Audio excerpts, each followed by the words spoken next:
All right. Welcome, everyone. Excellent. Glad to see everyone here this evening for another Peaceful Solution Character Education Teacher Certification course. You can be seated. Welcome to those who are here locally and those who are joining us online from many different parts of the world, Texas and different parts of the United States and different continents as well. Welcome. And we look forward to moving forward in this class, continuing with you as we move forward in the responsibility unit number 5 of the intermediate series. And we are in chapter 7. So this is our 35th chapter that we've covered in the intermediate series.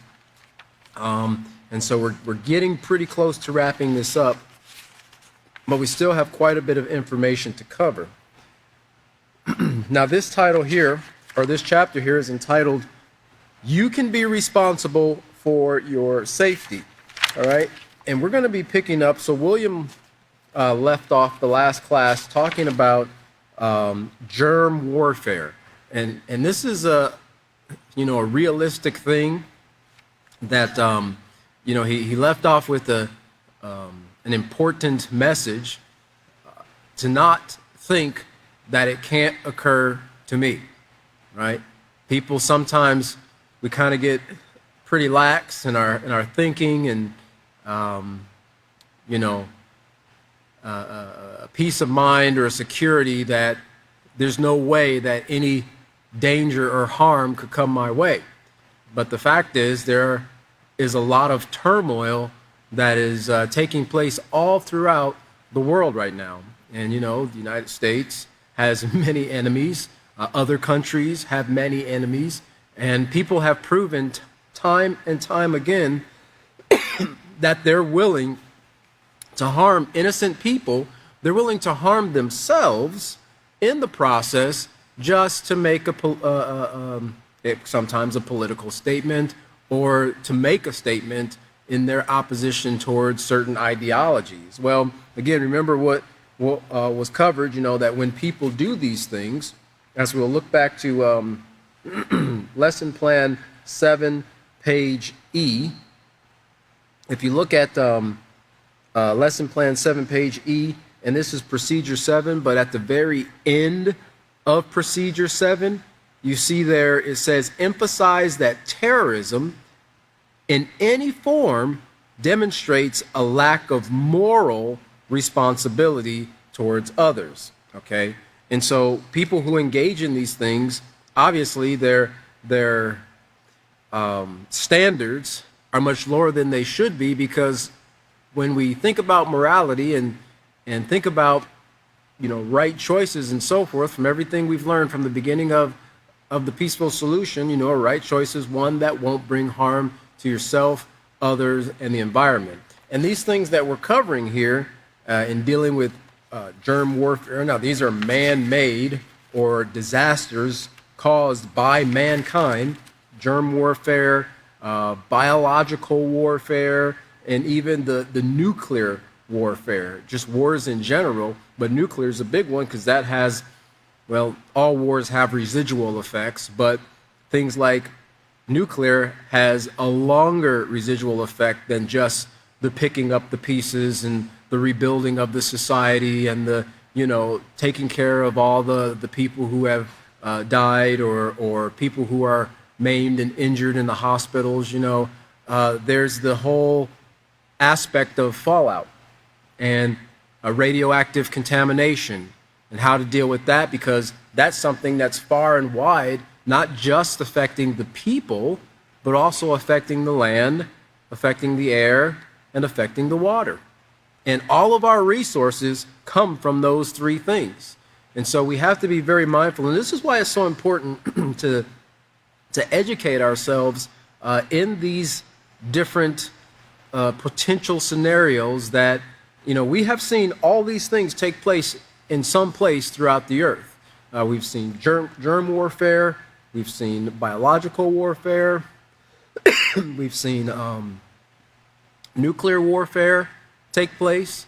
And then we've also seen all the other things with the natural disasters that have taken place throughout the world as well, and how people have had to struggle to try to survive until help arrive, or the whole rebuilding process afterwards. You know, it can be a daunting task, especially if one is not prepared.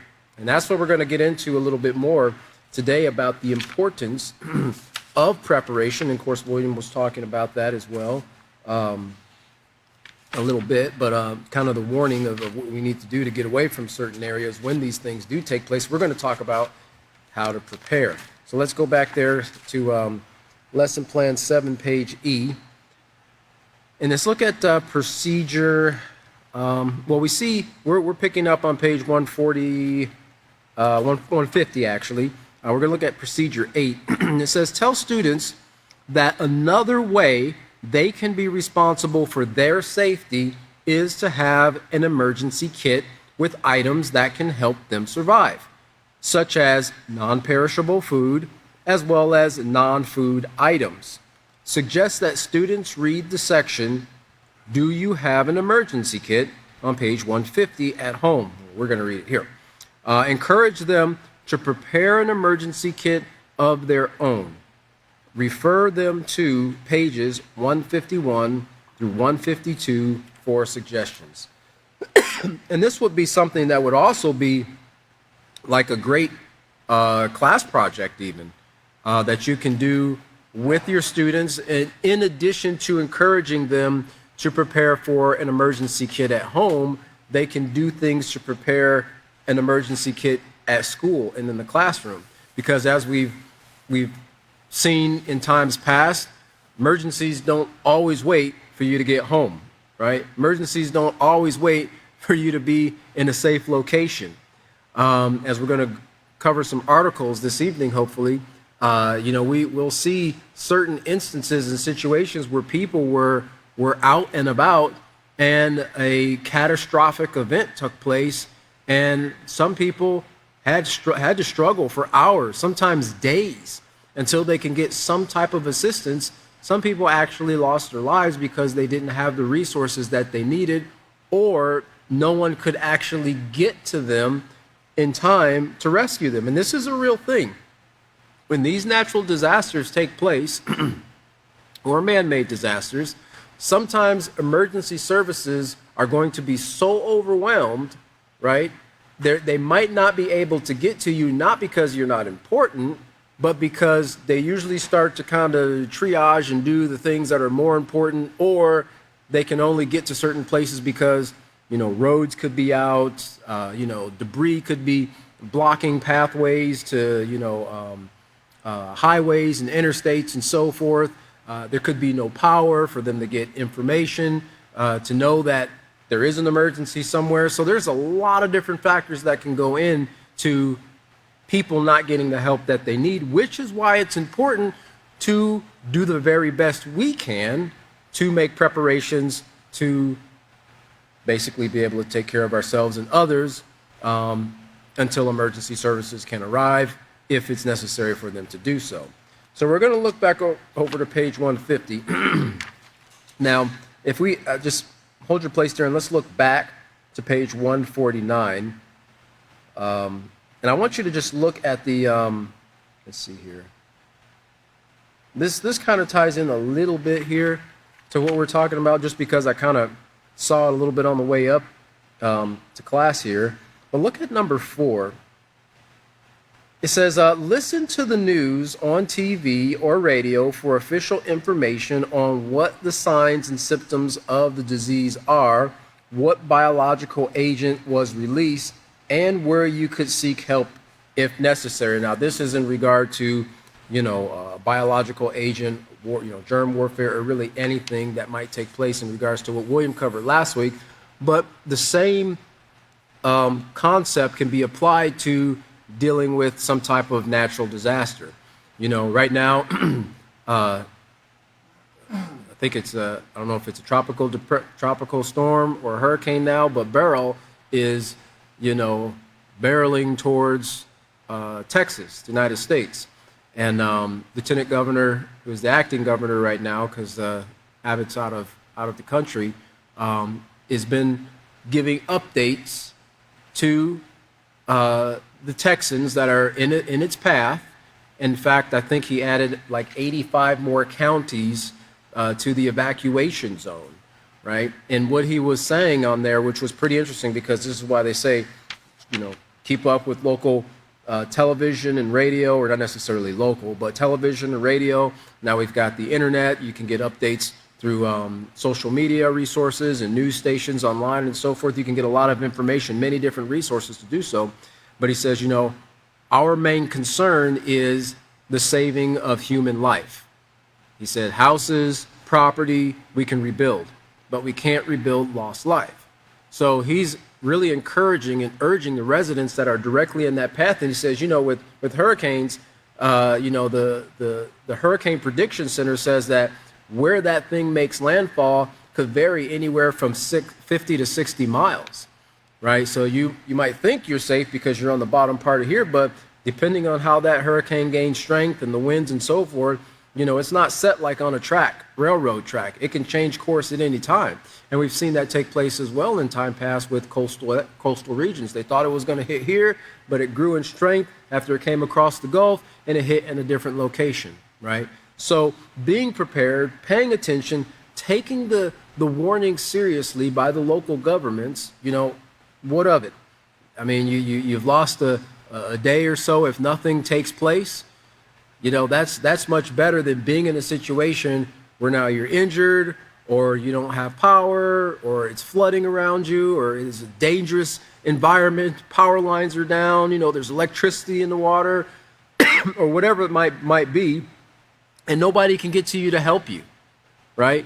So it's better to listen to these things and take the warning seriously than to be in a situation where you regret that you didn't follow instructions. And this is a part of being educated as Peaceful Solution instructors and students.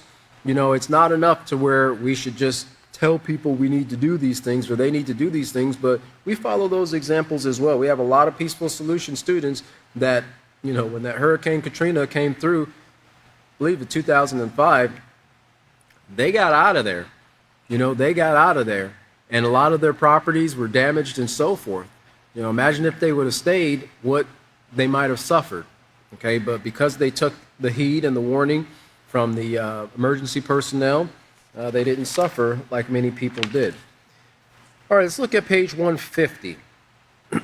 So the question here is, do you have an emergency kit packed and ready in case of a disaster? Now, this word here, emergency, put that on the overhead there. It comes from the word emerge. And you look at the etymology of the word emergency, and you can kind of see that right there, emerge. And it means several things. One is an unforeseen occurrence requiring immediate attention. But it also means to rise from or out of anything that surrounds, covers, or conceals. Come forth, appear, as from concealment, bring to light, arise, out, or up. Come forth, come up, come out, rise. Well, what does that have to do with what we're talking about today? Well, preparation, right? Because if you prepare for an emergency by having an emergency kit ready before the disaster takes place, you'll be able to rise and to come out of that situation much better than you would if you didn't prepare, right? And preparation is the key. Again, it ties all the way back to educated, getting the facts, being aware of the type of disasters. We covered that previous classes, being aware of the type of disasters that might take place in your environment.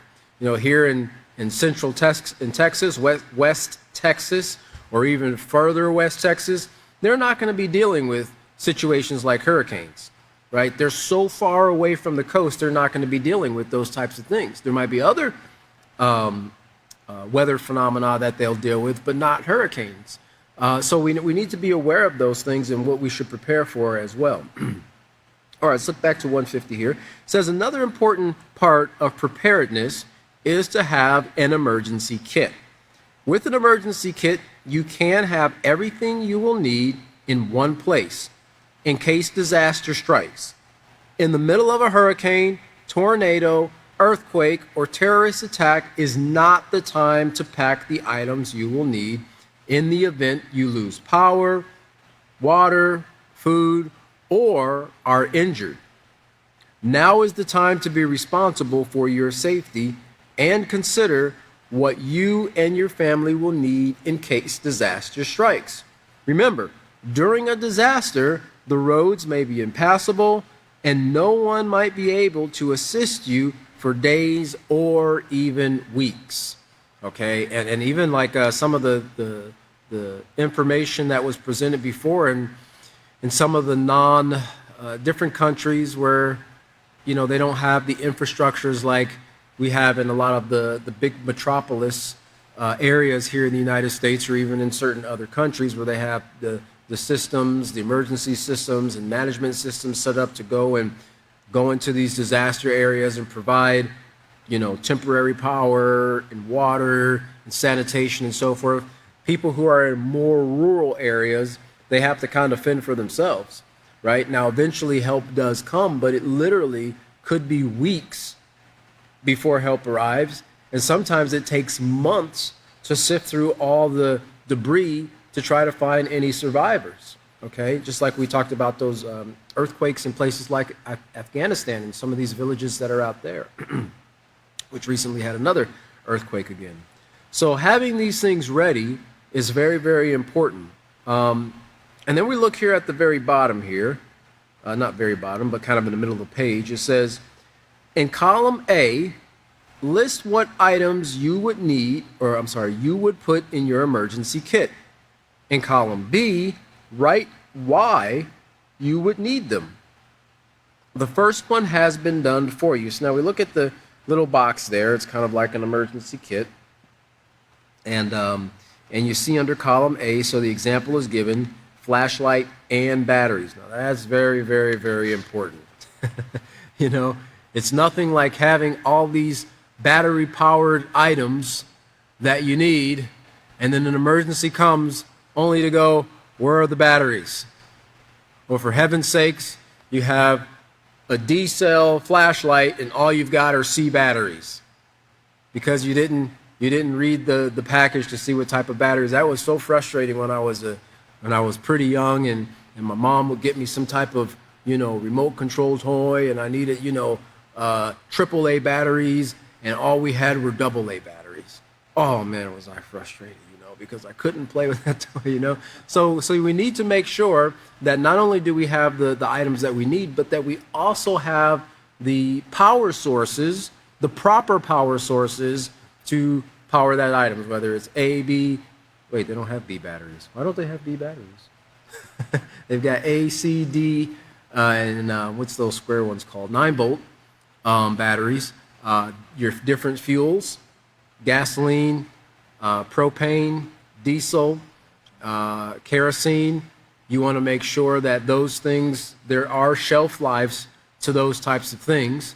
So you want to make sure that you're rotating those fuels on a regular basis. Some things do last a little bit longer than others. Propane is something that'll pretty much last indefinitely as long as it's sealed, right? Of course, if it's not sealed, then you don't have propane. it's just out in the environment. But it will pretty much last, as far as I know. Now, it might have a shelf life on propane, but as long as it's in a tank that's sealed, you can fire that thing up 10 years later and you've got propane. But gas and diesel, many of those fuels, they do kind of have a shelf life. So you want to be aware of these things, and it's not enough just to put it away, but at certain times you want to rotate the things that do have a shelf life out with fresh. So if you're storing up gas for your generator, for instance, you know that after 6 months or however long, you want to go ahead and use that gas in a lawnmower or you know, whatever you would use it for, throw it in your car, and then put fresh back in the tank. Like I said, there's also additives that you can put in there to kind of help stabilize the gas, because it is considered a volatile fluid. So being mindful of these things is very important, because it's nothing like getting into an emergency situation and then putting the gas in that you've had in storage for 2 years and your generator not firing up. not working, or your batteries in your flashlight are really, really low because the batteries are so super old, right? Check on these things and be aware of them when you come to the point when you have to use them. All right, so then we have another example here. Food and water. All right. Why would you need that? Well, of course, to eat and drink. Water, you have to be careful how you store it as well. William mentioned that too. You have to be careful how you store water. Now, sometimes people will buy bottled water, or they'll take water and they'll boil it. If you're out in certain places, there are certain types of tablets that you used to be able to put in water. I think they still sell water purification tablets that you can get.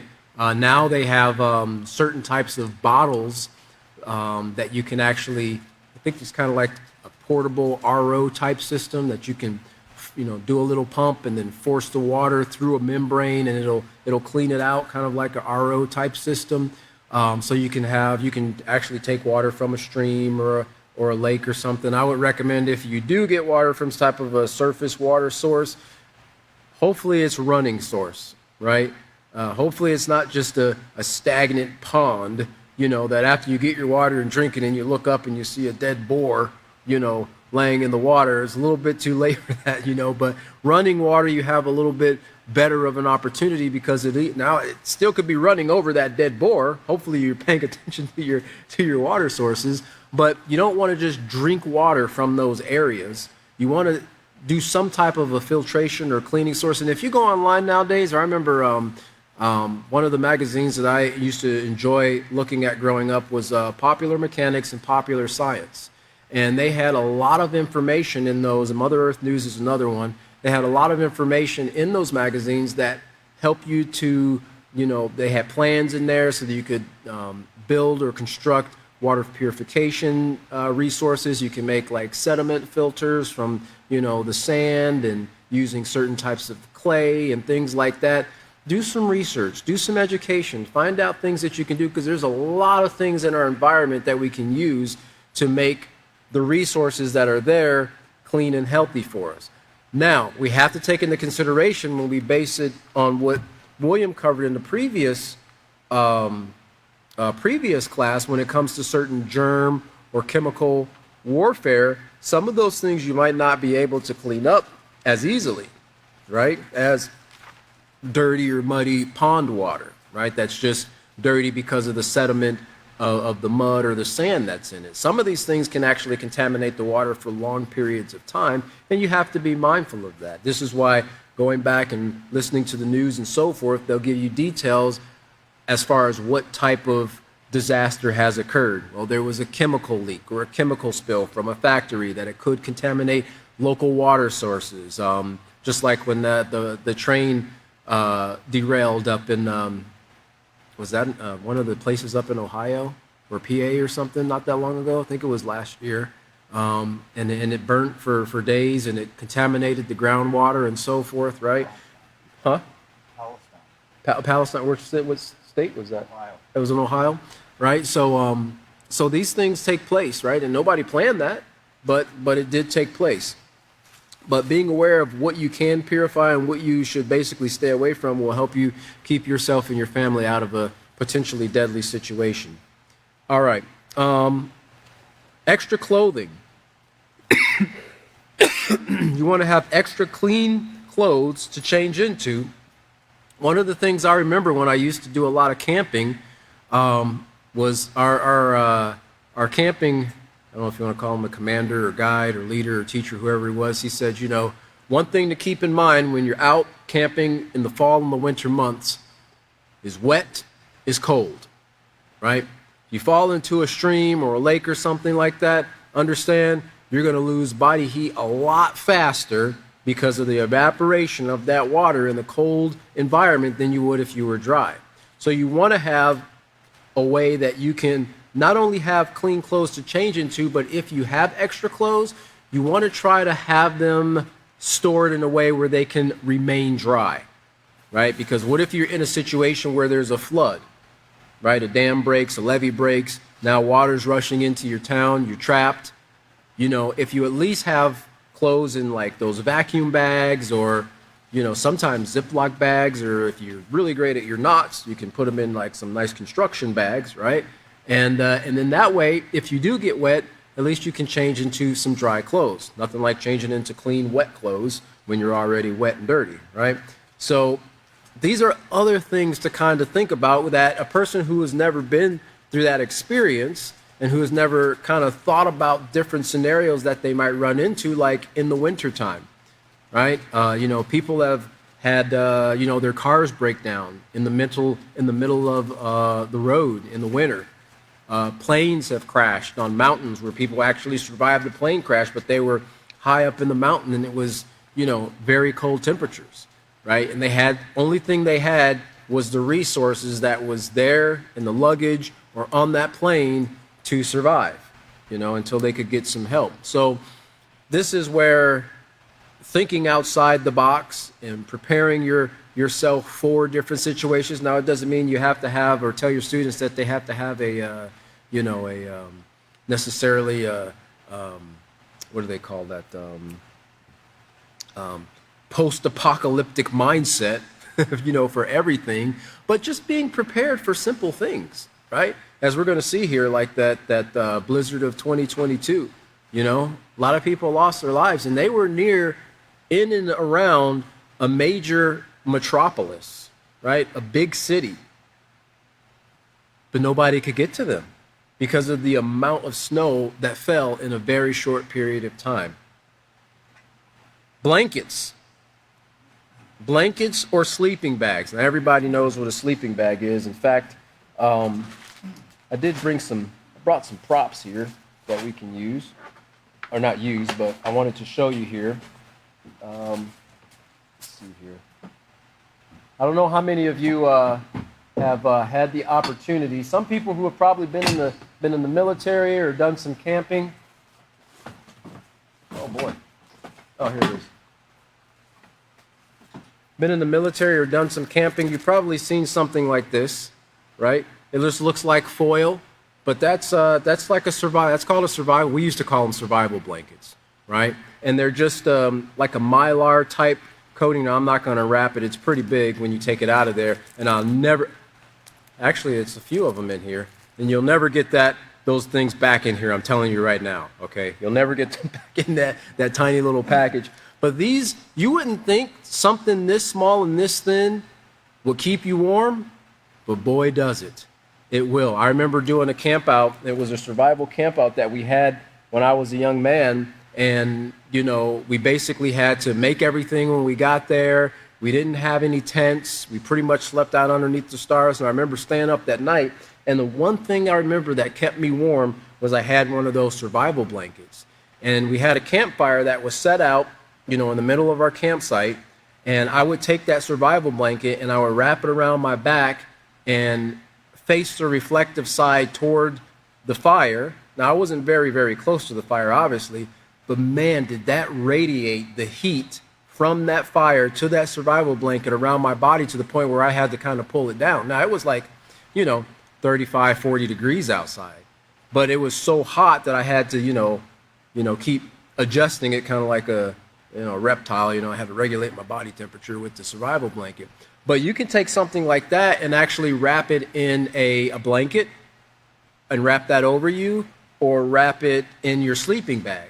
And what it does is it helps to radiate your body heat back towards you in that situation. So there's a lot of little simple things, and those things are not very expensive. You can probably find them, like at Walmart or something like that, in the camping section.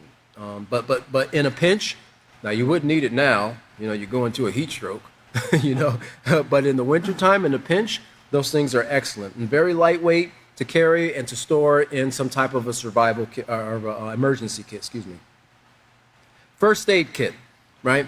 It's something everybody should have, even in your car, right? Having a first aid kit is very valuable, very beneficial. I know I've just been out on the job site many times and, cut my finger on something, and, I'm able to get a Band-Aid or, something and wrap it up to keep the wound from getting infected with dirt and things like that. Just keeping dirt out of something could be very beneficial, even if you don't have anything to to stitch it up or to close it up. Just, protecting the wound from contaminants getting in there, because in certain situations and with certain people, a little bit of bacteria can get in there and cause an infection, and it can cause some serious problems. So being able to protect that, your skin's one of your biggest protectors of the body, right? And if a little cut is placed in that skin, then that has a pathway for bacteria to get past those defenses. Your skin is like your first line of defense. So having a first aid kit, and also knowing basic first aid. There's some online courses, there's some local places you can go. They actually give basic first aid training. I'm talking about, just how to deal with somebody maybe choking, or bandaging a little wound, or a broken bone or something like that. I'm not talking about doing like any type of medical procedures, but just basic first aid. You'd be surprised, somebody gets hit in the head. The skin on the head is so thin, but there's a lot of blood capillaries up there. You think somebody's going to bleed to death, but it's like, no, it's okay. Those certain wounds tend to bleed a little bit more. Our job is to help that person control the bleeding and to get them to a safe place, right? If they're in a place where they need to get to safety. But educating ourselves in that is very beneficial as well. When you deal with first aid with your emergency kit, you also want to consider, does anyone have medical conditions? Do you have resources or the medication? Sometimes people need oxygen. Sometimes they have oxygen bottles. Sometimes people have oxygen generators, right? Well, you know what an oxygen generator needs? Needs power, needs electricity. If it has a battery, it's got to be charged ever so often, right? So if somebody's in a situation where they have low oxygen levels, and I've seen people in different places, as in my travels, that they have little backpack oxygen generators that they carry around. So I know that those are battery powered, but they do have to go and charge those at some point in time. So those are things to consider, in case of emergency. Now I understand not all types of medication are storable. Some things do need to be refrigerated, but in an emergency, you might have to stop and think, okay, we need to grab this for whoever and take it with us to the safe place if you're going to go to a cellar or wherever you're going to go to ride out the storm. So that's dealing with first aid. And of course, the reason for it is medical emergencies.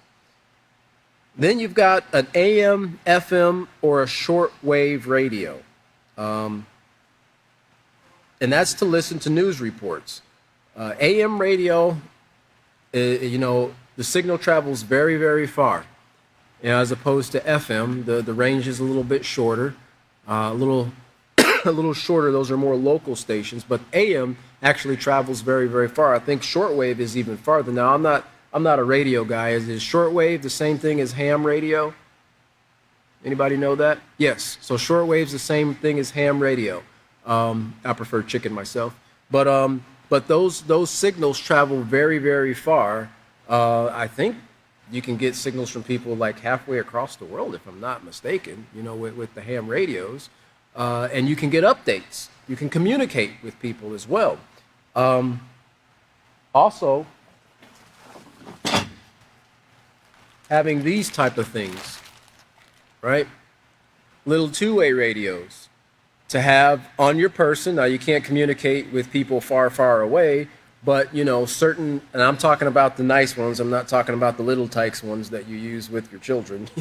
Actual two-way radios that you can use. And some of these things have like Citizens Band on them. Citizens Band is another type of radio that you can use. CB radio, which you see in a lot of trucks, semi-trucks and so forth. Those are another way that people can communicate. There are also emergency stations on there as well. So there's a lot of things that we can do to prepare.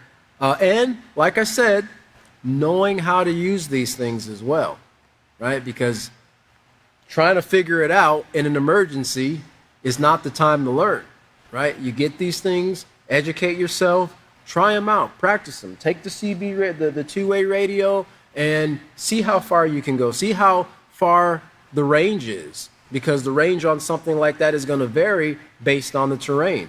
right? You might have to send somebody out, or somebody might have to go to get wood or try to get a source of water, and they're going to need to be in contact with you. Okay, so these are things that we should have to keep up with current events, but also to keep in communication with one another if we have to go out for help or to get resources or whatever the case might be. You know, the government has said, at least in the United States, I don't know how much different it is in other countries, that in certain of these dire emergency situations, basically, you're on your own, right? We'll get to you when we can, but for the most part, prepare 7 to 14 days to deal with your situation on your own, okay? And as educated consumers and citizens of a country, we really should, right? We should take our, what is it, Kennedy say, you know, ask not what your country can do for you, but what you can do for your country, right? We should take the initiative to see what we can do for our family instead of waiting for somebody else to come in and give us help. We can help ourselves. And this is a part of the lesson we're covering here in regards to responsibility. All right. So then we have also like, and when it comes to radios, keep in mind that batteries, you got to have batteries for those, but there are also radios that are, you can use hand cranks on them. Well, you can't use them, but they come with hand cranks on them that you can kind of charge, and they're like a little crank that comes out on the side, and you can kind of charge a little internal battery. And radios don't use a lot of power, right? Not a lot of power anyway. That is radios that receive, and they can last for a pretty long time on just a few cranks. So that's something to keep in mind too. And again, a lot of these resources, people, I know back in 15, 20 years ago, we stopped at a lot of like military surplus stores. And they had a ton of things that you can get for these particular types of situations. Then they give here gas masks. Now, William covered the biological warfare. These are like Israeli type gas masks that you can get. And then they have the little cartridge, right, that you can just screw into that thing. And you have to know how to put these things on an emergency situation. There's little straps that go over the head and everything, and your filter that goes on. It's great to kind of have a little practice with them so that you and your loved ones know how to use them in an emergency situation, because when a bomb or some type of germ warfare takes place, now's not the time to get this thing figured out, right? And those things have to be secured upon your face, otherwise contaminants can leak around those seals. Even if you don't have something like a gas mask, just a little filter. We all remember these from a couple of years ago, right? N95 was the big popular one. This one is like a charcoal filter mask with a little valve in there. But just something like that in some types of emergency situations can keep things like dust and contaminants in the air from getting into your lungs. Now, these aren't the protect-alls for everything. But again, when it comes to protection to the body, something is better than nothing. I'd rather have a little something on on my face, protecting my airways and so forth, than to have just nothing, right? Go outside to go and turn on the generator, you just hold your breath. Well, that's not going to work too well, especially if you don't get it in the first pull. And then you see in the side B there, it says protection against germ warfare, all right? And then lastly there, at least for the example they give you, a chemical suit. And of course, that's for a possible terrorist attack. Now I've got the little one here. I've got a little one here. This one's kind of for a child. It's been in storage for a while. But you see, this is a chemical suit here. And, it's designed specifically. I'll show you on the hood here. You can, let me see here. How do you zoom this in? How do you zoom that in? Top one right here? There we go. Okay, you see that? NBC? That's not for the news station. That's nuclear, biological, and chemical. All right? This is what this particular suit is rated for. Nuclear, biological, and chemical. That's the type of protection that it will offer you in the case of some type of attack. So, again, these are, it also, there's also a set of pants that comes with it as well. I just didn't take those out. So again, these are things that people can do to prepare, especially if you're in areas. There's a lot of areas where people that are watching us who are in war-torn areas, places where they see and experience war very close to them or in their own country, their own backyard.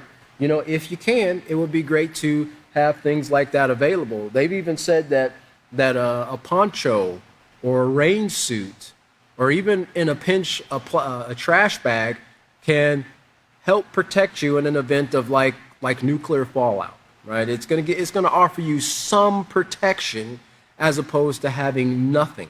Because some of these things, when they come into contact with your skin, they're absorbed immediately. Well, if you have nothing contacting your skin, you have a little more protection. Now I've got a few extra things here to think about that some people might not think about. This is let's see if I can punch this under here. Let me back her on out. A portable indoor-outdoor shower, right? This can be something that you can use in a situation where you might need to decontaminate, right? If you do run into a case where you come through an area where there is some type of biological attack and you might have to decontaminate, you can use something like that, or you can set something up with like a 5-gallon bucket and a little bit of hose and whatever your decontamination fluid at a higher elevation. And that you can also use that just for general cleaning. Shovels. I was trying to find mine, but I couldn't find it. I used to have a camping shovel, a portable folding shovel, right? People underestimate the use of a shovel, but shovels are great for digging up things, for making fire pits, in a pinch, digging a hole to bury waste if you need to. Because if power goes out in a certain area, well, that means you're not going to have water. If water's not coming into the house, that means you can't flush water out of the house. So in those situations, you need something that you could at least dispose of things in a proper and a safe manner. And then, of course,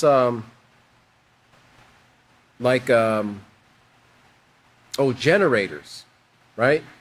Important for those situations where there are certain things that require electricity, or to keep certain things charged. Nowadays, 100 years ago, people didn't really have to keep things charged. We have a lot of devices and a lot of things we rely on nowadays where we occasionally have to charge something, especially with people who require certain medical devices and so forth. They got to keep things on monitors, or it deals with their oxygen, or possibly blood flow, or whatever the case might be. Having a generator is a great resource, but again, you have to be very careful on how those things are used.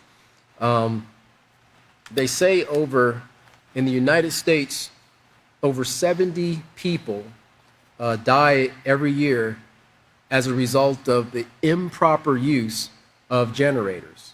Okay, I wanted to read you a little bit of information in regards to it, because they're very beneficial. You go to any big store, hospital, building, they've all got generators, right? Especially hospitals. But the things have to be used properly, otherwise they can become very harmful. It says generator use during a power outage, and they give some tips here. They talk about determining your load that you would need so you can have the right size generator. And this is the important thing here when it comes to generator use. They say use your generator safely. Incorrect generator use can lead to carbon monoxide poisoning from the toxic engine exhaust, electric shock, or electrocution and fire. That is, if you're using the generator improperly. This is very important.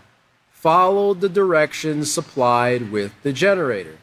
Now, every generator manufacturer that I know of, at least here in the United States, they have a warning label on the box and on the generator itself telling you how to use that generator, where to place that generator. Don't place it inside. Don't place it under windows. Place it a certain distance away from an entrance or a window or so forth, because this whole thing of carbon monoxide is a real thing, right? It says, never use a portable generator in a garage, carport, or basement, crawl space, or other enclosed or partially enclosed area, even with ventilation. Because I've heard news reports where people had gotten, thankfully they didn't die, but they had gotten really sick from carbon monoxide. They had poisoning. And one of the things that the adult said was, I was just trying to keep the generator from getting wet, right? Because it was raining outside. Well, they put it in their garage. Where did all that carbon monoxide go? Let me tell you a little bit about carbon monoxide here for our viewers who might not know too much about that. Carbon monoxide is an odorless, tasteless, poisonous gas that forms when carbons from fuels burn incompletely. It is lighter than air and released both naturally, such as from forest fires and volcanic eruptions, and through man-made process. Some common man-made releases of carbon monoxide are from fumes of vehicles, small engines like those in lawnmowers and generators, stoves, fireplaces, and furnaces. And then they talk a little bit about carbon monoxide and how it works, but basically what carbon monoxide does is it affects your cell metabolism, and it deprives cells of oxygen. And this is why people who are kind of going through like carbon monoxide poison, everybody kind of reacts a little bit different. They might get, dizzy or woozy, or some people just fall asleep. Because basically your oxygen levels slowly deplete to pretty much nothing. It robs that oxygen molecule from the hemoglobin, and it also keeps what's left there from being released into the body. So pretty much your organs and everything start shutting down because they're not getting the oxygen that they need to survive. And this is how scary this is. Where's this one here? I think it was, let's see. They give you a little bit of a detail about how much is released. They say that a generator, the average or the typical generator, here it is. The devices, they're talking about generators, emit as much carbon monoxide as 450 cars, according to federal figures. They can kill an average of 70 people a year in the United States and injure thousands more, making them one of the most dangerous consumer products on the market. Only dangerous because people don't use them properly, right? Because in the same article, they talk about the fact that they save a lot of lives because they provide, emergency power in disaster type situations that provide very essential products when the main power is shut off. But again, it's like anything else. You take a person who knows how to properly use something like a knife, and it could be a very beneficial thing for carving or cutting or doing whatever needs to be done. You take somebody who is uneducated or immoral, and it becomes a deadly weapon. So this is why we encourage our students, to become very, very familiar with the things that they need, because learning by trial and error is not always the best way to learn. Experience is sometimes, as the author said, the worst teacher. All right, so those are just a few things, and of course you can encourage your students and ask them, as things that you might have taken from your experiences in life and possibly going through natural disasters, or maybe being an outdoorsman. You get a lot of that from just being outdoors and learning how to use the resources there, because you can't just plug your phone into a tree, and charge it, or starting a fire with sticks is a little bit complicated, but it can be done. Having flintstones and magnesium sticks and all those things are very beneficial. Those things come in handy when you need it. Okay, let's see here. Let's look at page 151. Try to move forward here. Yeah, we got time. Okay, page 151. And let's take a closer look. It's amazing how many things we use on a daily basis that are vital to our survival. Now, that word vital is essential or necessary for life, right? Having electricity and access to the many appliances that run on electricity, such as a refrigerator, as well as gas to cook with. Here in Texas, it would also be an air conditioner too, right? As well as gas to cook with, food and water, clothes and warm blankets are just some of the things that we take for granted. In case of a disaster, these things might not be available. And something people don't even think about, but you could also have a disaster in the middle of summer, no rain, right? Not because of a tornado. It could be because of a tornado or something like that. But something as simple as the power stations going down. Now, that here in the middle of Texas, in the middle of summer, can pose a threat for a lot of people. Because when you have temperatures in the triple digits and no way for people to cool down, including not even having water splashed on them because where's the water come from? Pumps that are powered by electricity, right? Then sometimes people can get overheated very quickly. So that's also another thing to consider, how to handle a situation like that, with fans or a way to stay cool. Sometimes people in Texas is pretty big here because there's not a lot of basements, so people have cellars, things like that, where they can, and usually a certain depth underground kind of maintains a certain amount of temperature. Just be careful of the little black widows and things like that like the cool area too. And the scorpions, I don't know how much you like scorpions. They've been coming out a lot more this year as well in Texas. So you might have to take your your self-defense equipment down there to fight those little critters out. But anyway, having these things, we sometimes take these things for granted. In the case of a disaster, these things might not be available to us. We are also accustomed here to driving to the local supermarket or convenience store for items when we run out of them. But during a disaster, the roads might be blocked, or the car could be trapped inside the garage, or even crushed by a tree limb. Now, in regards to running to the local store, this is something that us Americans really like to do from time to time, because it's convenient. It's easy, right? We can just hop in our car and run to the local store. Oh, what is that? Oh, I forgot. I need a pack of hot dog buns. Let me just go to the store and grab some, right? Heavens forbid you go to the convenience store and grab them. You're going to pay 8 times the amount, right? But people do. And they make it so easy. But the thing about grocery stores is, there's an article here. It says, how much food does a grocery store really hold, right? What would occur in the event of a food crisis? In 2013, according to the World Bank President Robert Zoellick, for the first time in living memory, our world is one poor harvest away from chaos. It's the entire world, right? Not just here in Texas or the United States. And it says here, what will chaos look like?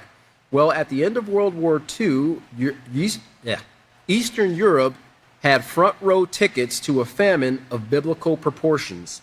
Starting in 1941, there were food shortages, and up to 1,000 citizens starved to death every day for 3 years.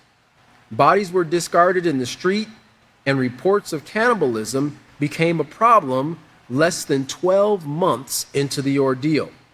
Survivors ate anything they could get their hands on, such as birds, rats, and family pets. However, all of those animals soon became hard to find. This led to gangs being formed that attacked and devoured the people they attacked.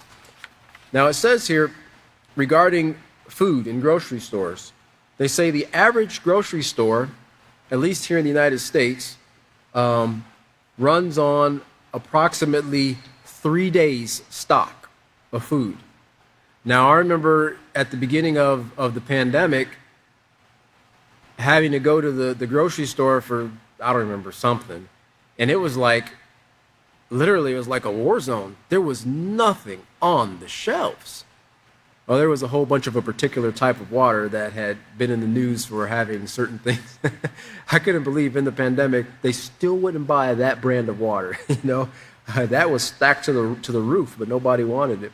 But pretty much all the essentials were gone. And if you weren't there at the beginning, you just weren't getting it, because you would have been following the same tracks that everybody else did. Well, if it's not here, let me try this store. Let me try this store. Well, let me try this store. Well, by the time you got to all those stores, those things were all gone because they took all the vital resources. It says, many think that our nation's farmers, let's see here. Let me back it up here. The food crisis is an immediate threat to humanity. Each city and each grocery store rely on a fleet of trucks to show up each night with the products to keep their shelves stocked. However, in the event of a fuel crisis, we are looking at cities of 10 to 20 million people starving. Our major cities are unprepared for their food supply to be cut off. There are no cities in particular that are more at risk, but they are all equally comparable in their waste of resources. Half the food and water supplies are thrown away or wasted. And I think the last thing I saw was, at least here in the United States, 109 million tons of food is wasted a year. 106 or 109 million tons of food is wasted every year. It says grocery stores in general run on a 3-day inventory. Think of it this way. When you go to the store, you pick up things that you currently need, not what you might need months down the road. Now, you won't if you haven't been to the Peaceful Solution class and responsibility on being responsible for your safety, right? Because you will get the things that you might need a few months down the road, or in the case of a disaster. And it's super simple. People think, I got to get all these things. I got to spend, $1,000 to store up things in an emergency and put in the shed. No. If you're going to the grocery store already, something as simple as buying a couple of cans of, canned food, buying an extra pack of toilet paper, some Band-Aids to put in your first aid kit, just little things here every time you go to the grocery store. Those things will eventually add up.